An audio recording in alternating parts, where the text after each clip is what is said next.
morrem diante de Deus. Nadab e Abiú morrem diante do Senhor, fulminados por um fogo que sai de diante do Senhor, e os atinge e eles morrem. Para entendermos um pouco melhor, precisamos, antes de tratar especificamente sobre a morte deles, e só lembrando aos amados irmãos o que está em Romanos capítulo 15, versículo 4, onde Paulo diz: tudo quanto dantes foi escrito, para nosso ensino foi escrito. 1 Coríntios capítulo 10, versículo 11, Paulo diz: tudo o que aconteceu aos israelitas no passado, no Antigo Testamento, lhes sobreveu como em figuras, para aviso nosso, para quem já são chegados os fins dos séculos. Quem foram Nadab e Abiú? Primeiro, seus nomes. Nadab, no hebraico Nadav, significa generoso. Abiú, do hebraico Evihu, significa ele é meu pai, ou Deus é meu pai. Quem foram seus antecedentes? Primeiro, eles eram filhos de Arão. Êxodo capítulo 6, versículo 12, está muito claro isso. Arão casou com uma jovem, esqueci o nome, Elizeba, e eles tiveram 4 filhos, homens: Nadab, Abiú, Eleazar e Itamar. Arão é aquele que Deus chamou para ajudar, auxiliar Moisés na retirada do povo do Êxodo ou do Egito. Foi usado por Deus. Ele era uma espécie de vice-pastor ou vice-líder do povo depois de Moisés. Aconteceram alguns fatos negativos que não vamos trazer à tona aqui, mas ele foi usado por Deus para auxiliar o seu irmão Moisés na retirada do povo de Israel. A partir dele, Deus ordenou que a partir dele, de Arão, tanto Arão como os seus filhos e os seus descendentes seriam sacerdotes ou sumos sacerdotes em Israel. Eles eram filhos de Arão, os 2 primeiros. Eles também eram descendentes da tribo de Levi. Só relembrando aos irmãos, quando o povo se prostrou diante do bezerro de ouro, uma das tribos não entrou nessa onda. E quando Moisés diz: cada um pegue a espada e mate a seu irmão, os idólatras, a tribo de Levi se colocou do lado de Moisés e ajudou Moisés a executar os idólatras. E por esse feito deles, por essa prontidão deles de estarem ao lado do Senhor contra aquilo que era errado, Deus separou a tribo de Levi para auxiliar no culto a Deus. Então todo culto era auxiliado pelos filhos de Levi. Dentre os filhos de Levi, Arão e os seus descendentes seriam sacerdotes. Os demais levitas não seriam sacerdotes, mas auxiliariam a Arão e seus filhos no culto a Deus. Questão de montar e desmontar o tabernáculo, ajeitar de certa forma os sacrifícios, preparar algumas coisas, era coisa dos levitas. Mais tarde aparecem os levitas que são músicos, os levitas que são cantores e assim por diante. Mas só Arão e os seus descendentes seriam sacerdotes. Estes homens, Nadab e Abiú, eles tiveram muitos privilégios. Vou destacar 3, dentre outros. Primeiro, eles foram chamados e consagrados por Deus para exercerem o sacerdócio. Deus os escolheu. Eles foram escolhidos e separados. Vemos isso claramente em Êxodo capítulo 28, dos versículos 1 a 43. Também em Números capítulo 3. Em Êxodo capítulo 28, versículo 1.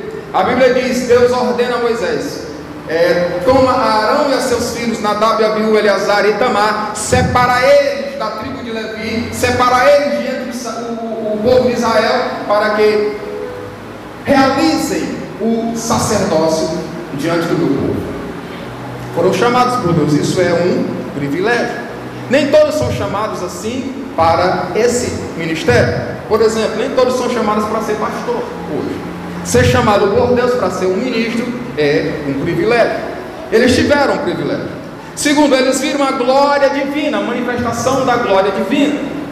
Uma das vezes mais poderosas e mais fortes, onde a glória de Deus se manifesta no Antigo Testamento, é em Êxodo capítulo 24.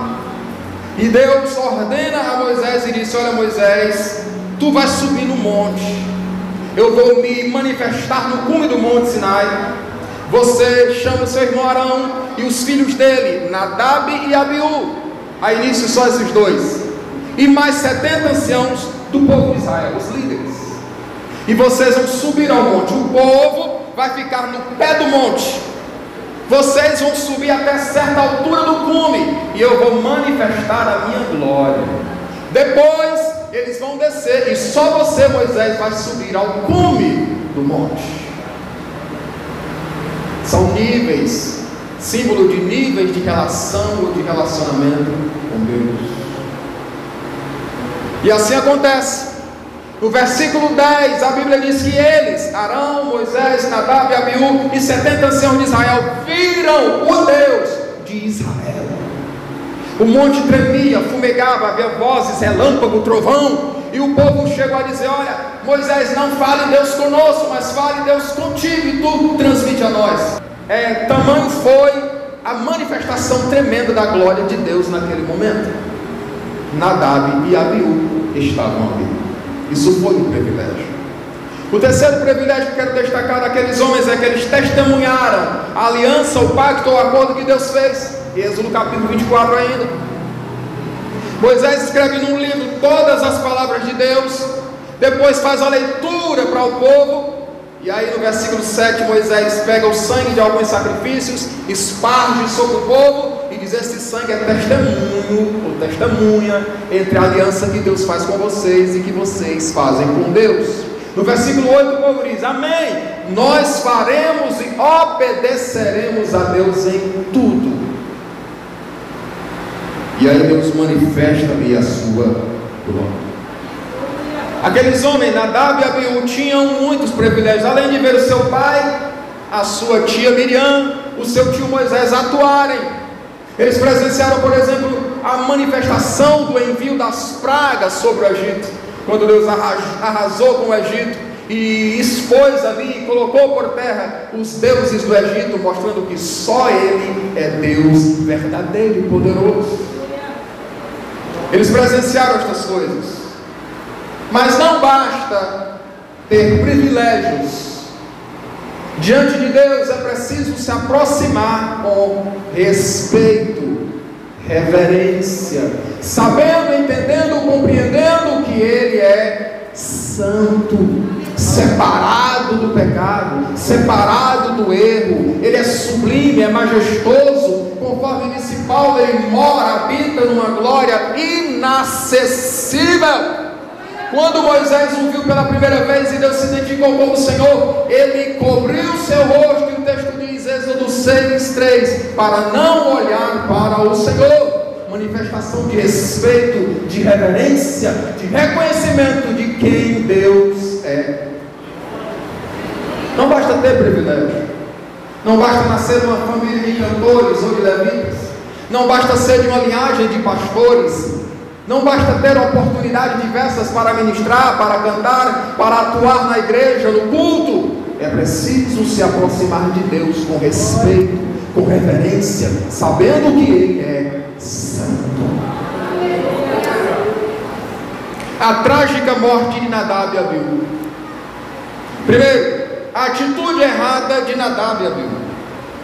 O texto diz, versículo 1, que eles pegaram cada um o seu incensário, puseram neles brasa, puseram fogo e trouxeram fogo estranho perante a face do Senhor. Versículo 1.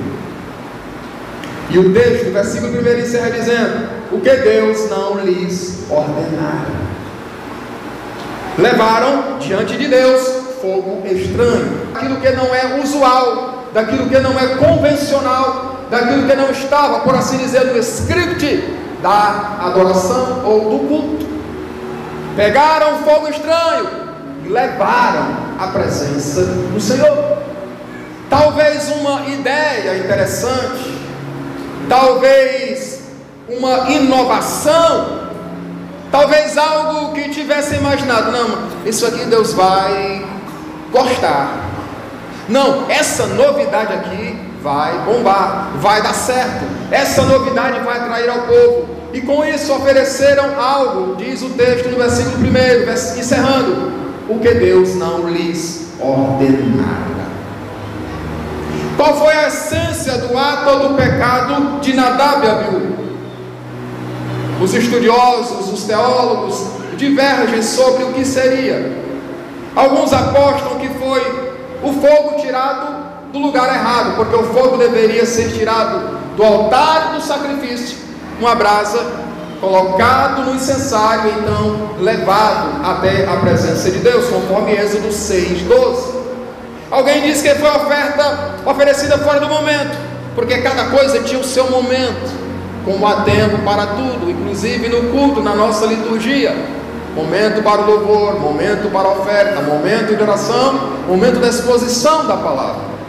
Alguém diz que foi o incenso errado, a composição que eles fizeram não estava atendendo à prescrição de Deus, conforme Êxodo capítulo 30, versículo 34.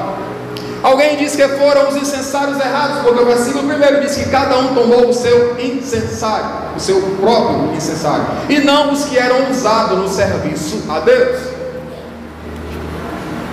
Mas o certo é que o que a Bíblia diz, versículo 1, encerrando, o que Deus não lhes ordenara. A essência do ato pecaminoso de Nadab e Abiú foi algo que Deus não ordenou, não exigiu, não prescreveu, não autorizou. Tudo aquilo que Deus não autoriza no culto e a gente faz, Deus não aceita, Deus reprova, Deus rejeita. E com base nesse texto afirmamos que Deus até pode matar alguém. Nadab e Abiú, exemplo. O fogo estranho que eles apresentaram tem figura para nós. Qual seria o fogo estranho? Fogo estranho hoje seria, por exemplo, as falsas pregações, os falsos ensinos supostamente bíblicos, supostamente vindo de Deus. Alguém me auxilia aí lendo 1 Timóteo capítulo 4, versículos 1 e 2. 1 Timóteo capítulo 4, versículos 1 e 2. Ora, o Espírito afirma expressamente que, nos últimos tempos, alguns apostatarão da fé, por obedecerem a espíritos enganadores e a ensinos de demônios, pela hipocrisia dos que falam mentiras e que têm cauterizada a própria consciência. Obrigado.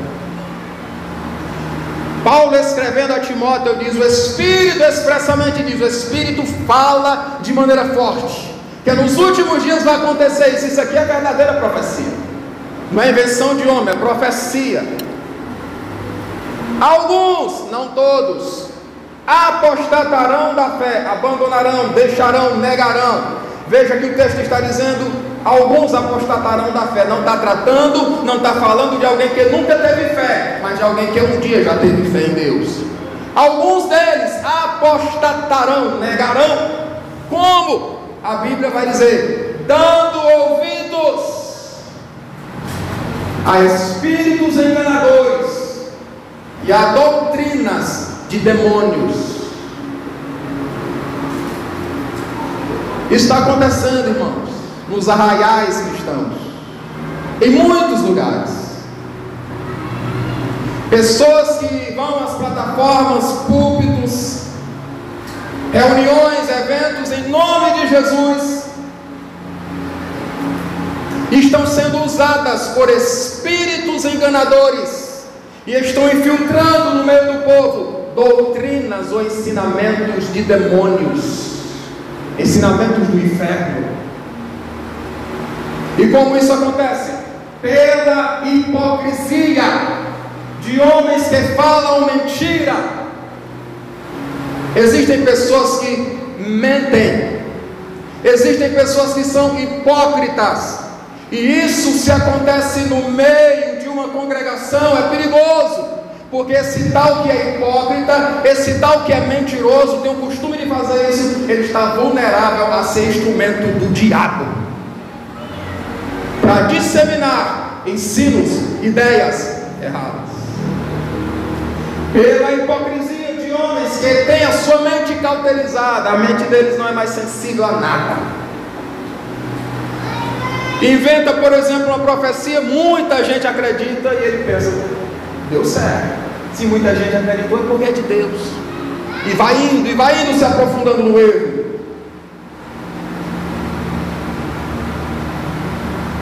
Paulo está escrevendo a Timóteo, que era líder de uma igreja. Fogo estranho, todas as vezes que alguém traz para o meio da igreja ou para o culto a Deus um ensino falso, um ensino herético, uma doutrina desviada da doutrina bíblica, e para discernir isso é preciso conhecer a Bíblia. Ele está trazendo diante de Deus fogo estranho. E se não tiver cuidado, e se não se ajeitar, vai ser castigado por Deus. E quem sabe, até morrerá, deixará de existir. Nadab e Abiú são exemplos.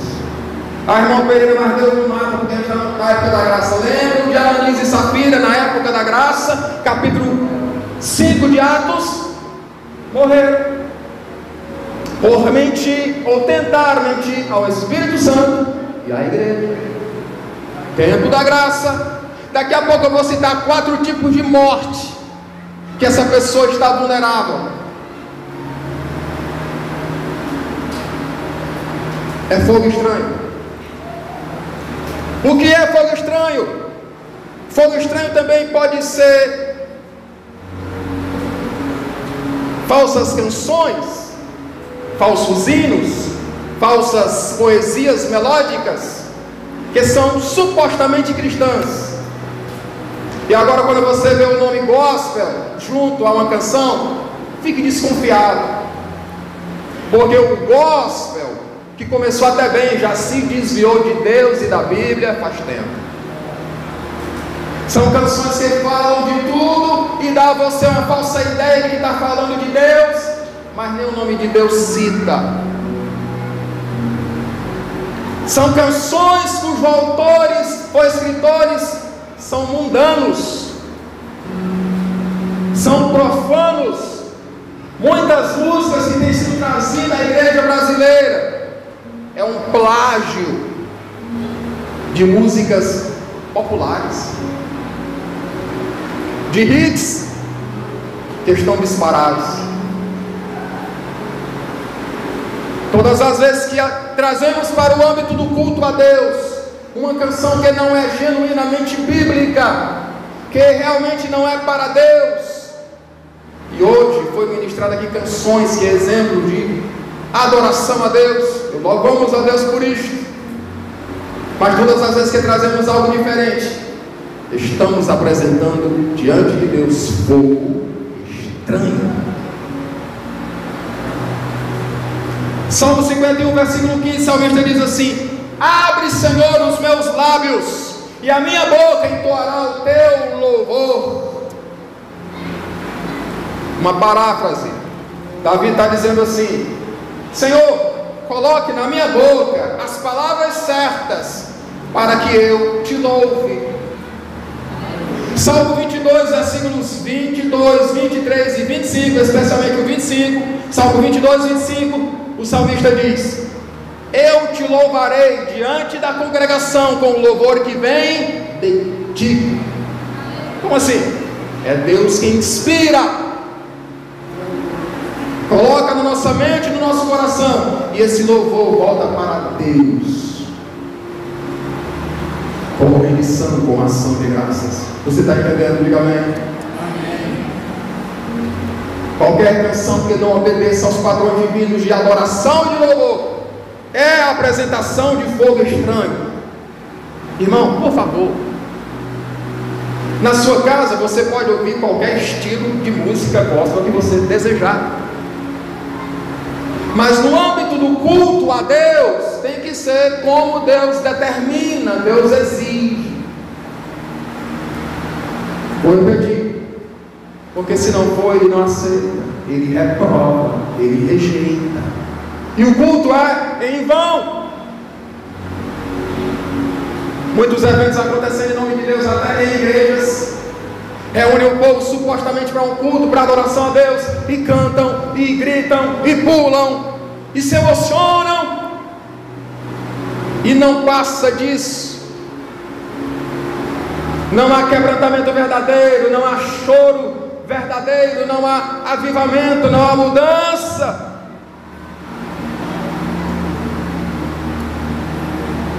O nosso louvor a Deus deve vir do próprio Deus, deve ter origem nele, do Espírito dele para o nosso espírito, para a nossa mente, e de nós de volta para Ele. Em terceiro lugar, fogo estranho pode ser nos dias de hoje.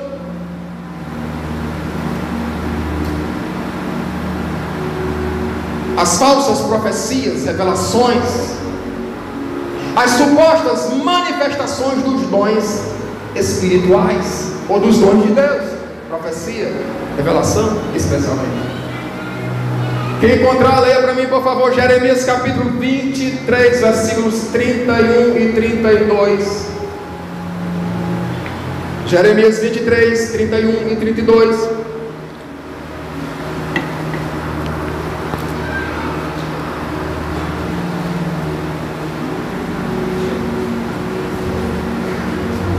Eis que eu sou contra os que profetizam sonhos mentirosos, diz o Senhor, e os que contam as suas mentiras e leviandades fazem errar o meu povo, pois eu não os enviei, nem lhes dei honra, nem lhes dei ordem, e também proveito nenhum trouxeram a este povo, diz o Senhor. Jeremias 23, 31 e 32. Deus dizendo: eis que eu sou contra os profetas, diz o Senhor. Quem está dizendo é o Senhor, que usam da sua língua ou da sua linguagem, dizem, irmão, essa. Ele disse. Você já viu por aí isso aqui? Olha, Deus falou comigo, Deus me disse, Deus mandou te dizer. E todo culto que vai, todo evento que vai, é 1 hora e meia, 2 horas. Deus me disse, olha, Deus me disse, Deus mandou te dizer, Deus me disse. E abrir a Bíblia e conferir textos que é bom, nada. E para você perceber o espírito do engano, do erro, muitos estão expulsando demônios, chamando auxílio de anjos. Onde é que está isso na Bíblia, irmão? Demônio só sai no nome de Jesus. E quem sabe disso percebe que o tal está sendo usado por um espírito de engano, porque demônio só sai no nome de Jesus e não com auxílio de anjo. Alguém está dizendo: um anjo me falou, um anjo me revelou. É engano. Quem fala com a gente é Deus. Quando o anjo vem, ele vem direto para você e diz: eu sou Gabriel, por exemplo, né? E entrega a mensagem. Usam da sua língua e dizem: ele disse, quando eu, o Senhor, não disse. Eis que eu sou contra os profetas que contam sonhos mentirosos. Deus não está proibindo contar sonho verdadeiro. Ele é contra os que contam sonhos mentirosos e fazem errar o meu povo. Verifique o texto. Quem é que erra por conta desses erros, por conta desses enganos? É o povo de Deus. Veja o texto. Porque não os enviei, nem lhes dei ordem, e nenhum proveito trazem a este povo. Vai ver, irmãos, a igreja que é cheia de profecia, cheia de revelação, todo momento, toda hora, 24 horas por dia. Qual o proveito, qual o fruto, qual o resultado benéfico?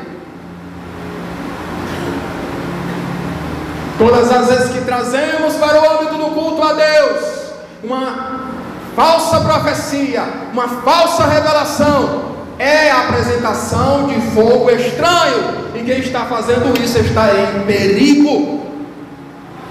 Em quarto lugar, o fogo estranho pode representar ou simbolizar para hoje comportamentos bizarros, estranhos, esquisitos e antibíblicos. Toda vez que acontecer um movimento, um comportamento, olhe para cá, verifique aqui, busque um exemplo aqui, porque Deus não é Deus de confusão, Ele é Deus de ordem. Na África está acontecendo e vai chegar no Brasil, porque o Brasil imita muita tolice. Alguém supostamente ministra sobre a congregação e fica o povo se tremendo, a tremedeira, e todo mundo se treme e acham gostoso aquele negócio. Eu estava me perguntando um dia desse, meu Deus, às vezes multidões tremendas, um mundo de pessoas reunidas, bom para pregar a mensagem de Deus, a palavra de Deus, e não fazem isso. E aí o Espírito Santo falou ao meu coração, dizendo: olha, a minha palavra eu só envio onde a valorizam. Jesus não dá, Jesus ensinou não dar as pérolas aos porcos. Pode ser a multidão que for, mas se não apreciarem, se não quiserem, se não tiver um desejo realmente de ouvir Deus falar, Deus também não vai. Eles vão enganando-se, sendo enganados, e muitos acabam entrando na perdição. Porque Deus é santo, Deus tem compromisso com a verdade, Ele é a verdade, e Ele se manifesta onde o buscam. Sinceramente, culto é lugar de buscar a Deus, culto a Deus. Quando trazemos para o culto qualquer comportamento antibíblico, estranho, bizarro, esquisito, estamos apresentando a Deus como estranho. Vou repetir e enfatizar: quem faz isso está em perigo. Nadab e Abiú morreram, versículo 2. Então saiu fogo de diante do Senhor e os consumiu, e morreram perante o Senhor. Estou indo para a conclusão, já. E morreram perante o Senhor. Aqueles que eram para oferecer um serviço diante de Deus, morreram, fulminados por um fogo que saiu da presença de Deus. E é interessante que eles estavam ou ficaram com as suas túnicas e o seu corpo intacto, porque mais tarde aqueles dois parentes dele, nós lemos aqui, tiram eles puxando pelas túnicas.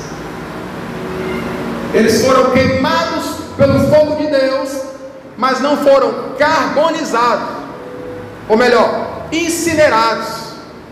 Não ficaram só as cinzas, eles foram carbonizados e não incinerados. Os seus corpos foram retirados inteiros dali. Eles morreram perante o Senhor. Imagina os irmãos, alguém sendo chamado para pregar aqui e morre aqui no culto. Nem todas as vezes que alguém pregando morre no púlpito, o seu espírito vai para Deus.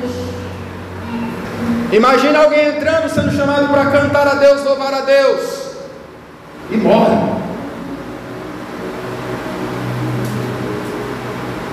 Precisamos ter cuidado. Nadab e Abiú morreram diante do Senhor. Deus continua velando pela sua palavra, por aquilo que Ele ordenou, que Ele exigiu. Existem 4 tipos de morte aqui. Essas pessoas que agem dessa forma, com a apresentação de coisas estranhas diante de Deus no culto, estão vulneráveis. Primeiro, a morte física, como foi, por exemplo, o caso de Nadab e Abiú. Êxodo capítulo 32, versículo 39, Deus diz: eu sou o que mato e faço viver, firo e saro. Deus ainda mata, Deus ainda sara, mas Ele ainda mata. 1 Samuel capítulo 2, versículo 6, Ana canta dizendo: o Senhor é quem abate e exalta, quem faz morrer, quem faz viver, quem faz descer dessa cultura e quem faz de lá torná-la subir. Deus ainda mata, ninguém se engane, Deus ainda mata. Um segundo tipo de morte que essas pessoas estão vulneráveis é a morte espiritual. Efésios capítulo 2, versículo 1, Paulo diz assim: Ele vos deu vida, estando vós mortos em vossos delitos e pecados. Ou seja, estar na prática de delitos e pecado é uma morte espiritual. Muitos dos que ministram, muitos dos que cantam, muitos dos que pregam, muitos dos que dirigem departamentos na igreja estão mortos espiritualmente.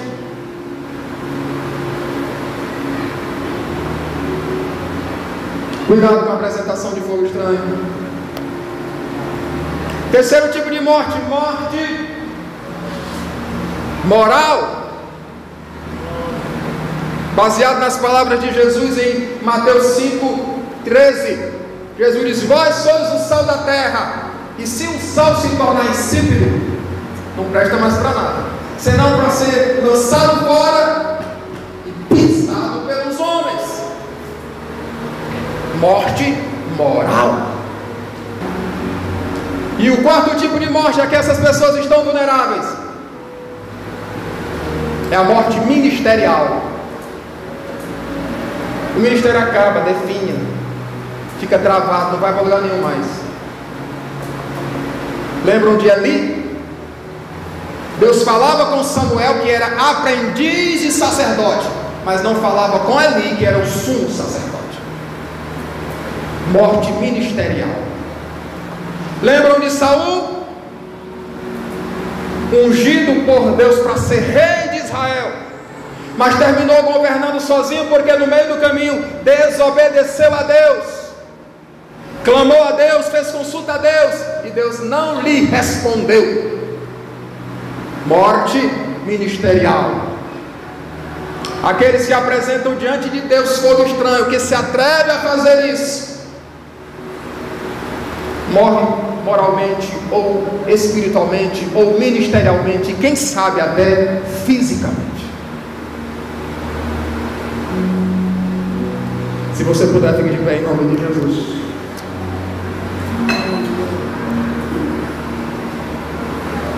Nós estamos pensando de como Deus quer o culto. Tem que ser dentro das exigências dele, dentro dos padrões dele.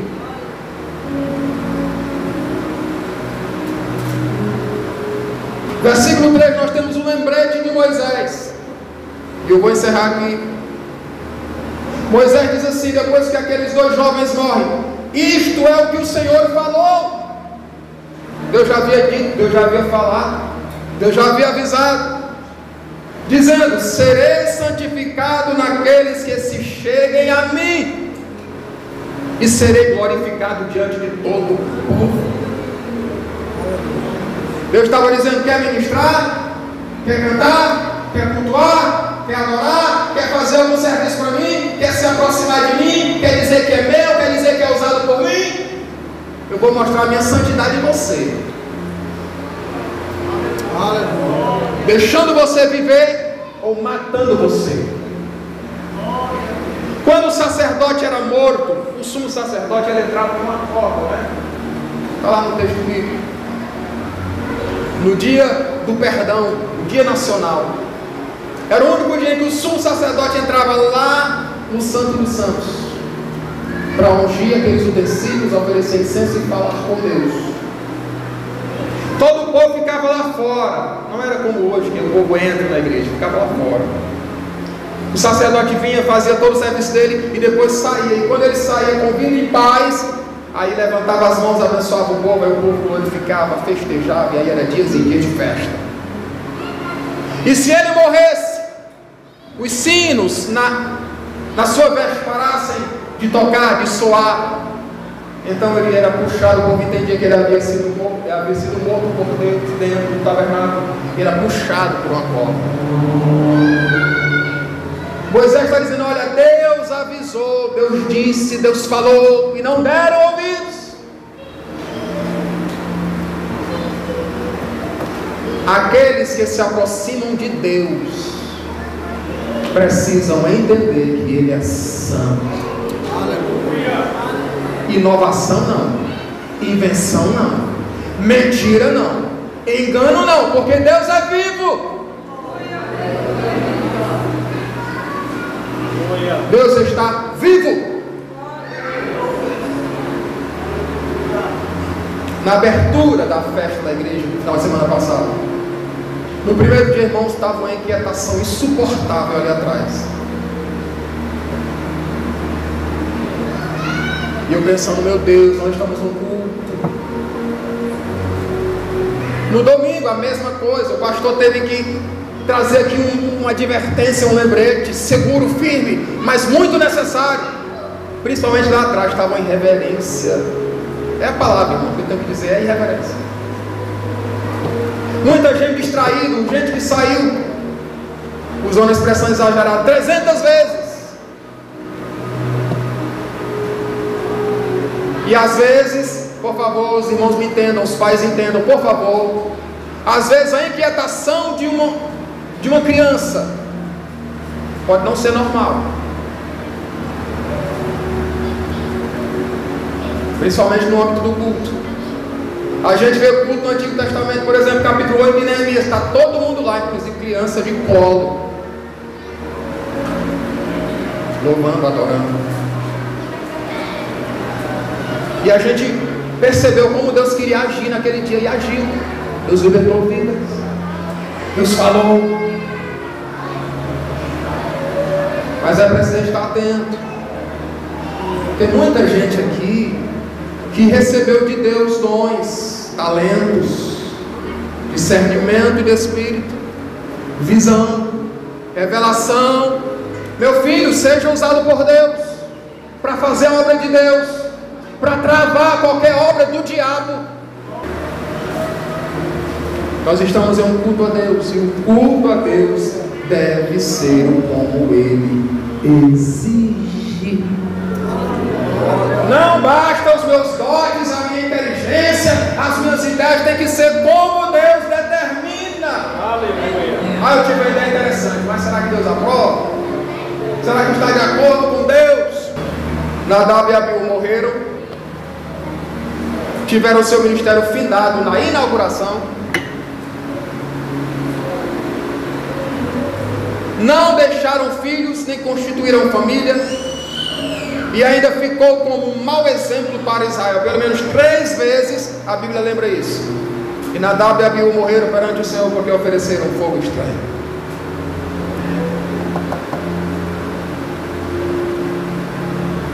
Você entendeu a mensagem, diga amém? E como eu citei aqui, tudo que foi escrito para nosso ensino e para aviso nosso.